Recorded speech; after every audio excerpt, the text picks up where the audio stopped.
Mais um dia, mais uma reflexão de caminhar na graça. Bem-vindos a mais esta reflexão. Nós temos que entender uma coisa importante para as nossas vidas. É a maneira como nós vivemos e o quanto nós nos calamos diante da corrupção humana, diante de pessoas que querem corromper o Evangelho de Cristo, que querem ensinar sobre outra coisa que não a doutrina que Cristo nos deixou, que foi ensinada pelos apóstolos. Nós estamos, na realidade, nos acomunando com esses enganadores. E não podemos ser cúmplices com essas pessoas. A gente precisa ter esse entendimento muito claro, pois quando nós nos calamos diante da maneira de pensar do mundo, no meio da família, e quando trazem ensinos que corrompem o fundamento daquilo que é a nossa vida, o nosso viver, nós não podemos nos calar.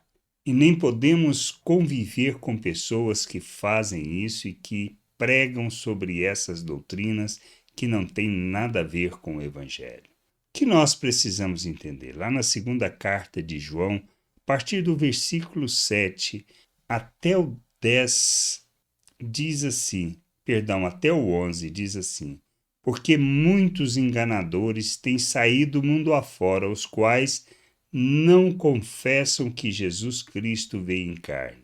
Este é o enganador e o anticristo. Tenham cuidado para que não percam aquilo que temos realizado com esforço, mas recebam plenamente, ou seja, recebam plena recompensa. Todo aquele que vai além da doutrina de Cristo e nela não permanece, não tem Deus. O que permanece na doutrina, esse tem tanto o Pai como o Filho. Se alguém for até vocês e não levar esta doutrina, não o recebam em casa, nem lhe deem as boas-vindas, porque aquele que lhe dá boas-vindas se faz cúmplice de suas obras más. Que nós temos que entender que naquela época, como hoje, ainda existe e perduram aqueles que falam que Cristo não veio em carne. Mas é só essa a questão? Não, o que a gente precisa entender é que vai muito além disto. São ensinos que estimulam a maneira de pensar do mundo no meio da igreja, que se fundamentam muitas vezes no próprio esforço, que na realidade temos que nos empenhar para alcançar o favor e a misericórdia de Deus, ou então que nós devemos agir segundo o mundo, ou seja, primeiro buscar os nossos interesses, ou então que nós estimulamos a usar métodos e técnicas como se fossem o fim em si mesmo.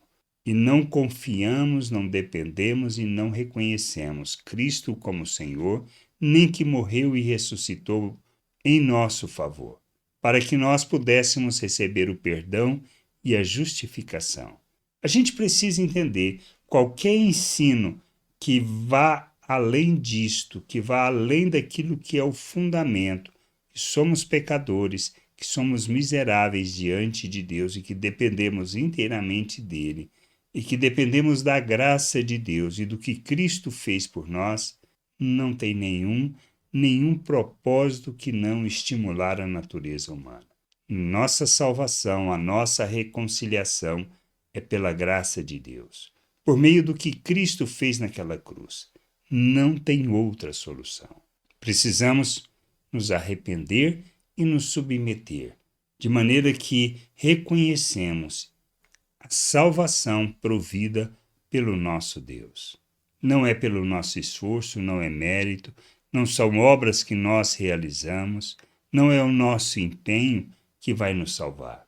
Nós precisamos entender que a nossa salvação é inteiramente pela graça de Deus por meio do que Cristo fez. Ele foi designado sobre todas as coisas. O Pai o constituiu Salvador, Senhor sobre todas as coisas, para que nós possamos nos submeter a Ele, reconhecendo que dependemos inteiramente dele. O que a gente precisa entender é que tendo esta salvação, tendo recebido esta salvação pela graça, nós fomos colocados na presença de Deus, feitos um novo ser.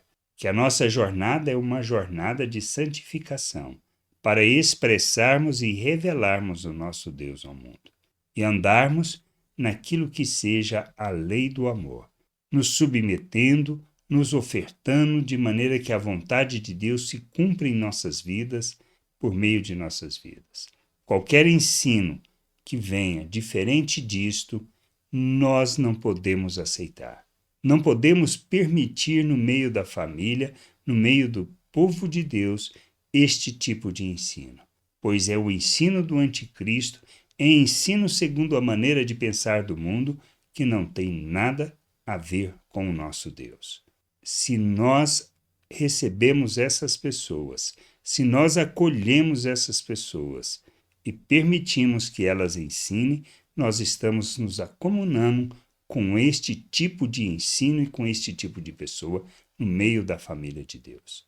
Não podemos ser cúmplices desse tipo de obra, pois nós estamos aqui para vivermos o reino de Deus pela graça de Deus, revelando o Pai, andando no seu amor, cumprindo a sua vontade, pois expressamos o seu reino, seu querer e a sua vontade. A nossa jornada é uma jornada que nos somos chamados para sermos imitadores de Cristo, para ofertarmos as nossas vidas e não para querer nos preservar, para andarmos neste mundo de forma arrogante, como se fôssemos capazes por nós mesmos de fazer a vontade de Deus. Que a gente tenha esse entendimento e que nos afastemos de todo o ensino que não revela o Evangelho de nosso Senhor Jesus Cristo, que não esteja fundamentado naquilo que seja a doutrina dos apóstolos. Que a gente possa crescer, amadurecer, buscar todo o entendimento por meio da palavra para não sermos enganados. Que a gente entenda e busque de todo o coração o conhecimento do Senhor, conhecimento da sua vontade e o entendimento de seu querer, para que expressemos e revelemos sua glória e enchamos a terra com toda esta glória. Graça e paz sobre a tua vida. Amém. Você acabou de ouvir uma reflexão de caminhar na graça. Se você gostou, curta, compartilhe, leve esta mensagem a outras pessoas, para que elas também possam compreender e entender a vontade de Deus. E leia as Escrituras, pois ela é a base, o fundamento para você julgar tudo o que você tem lido e aprendido acerca da vontade de Deus.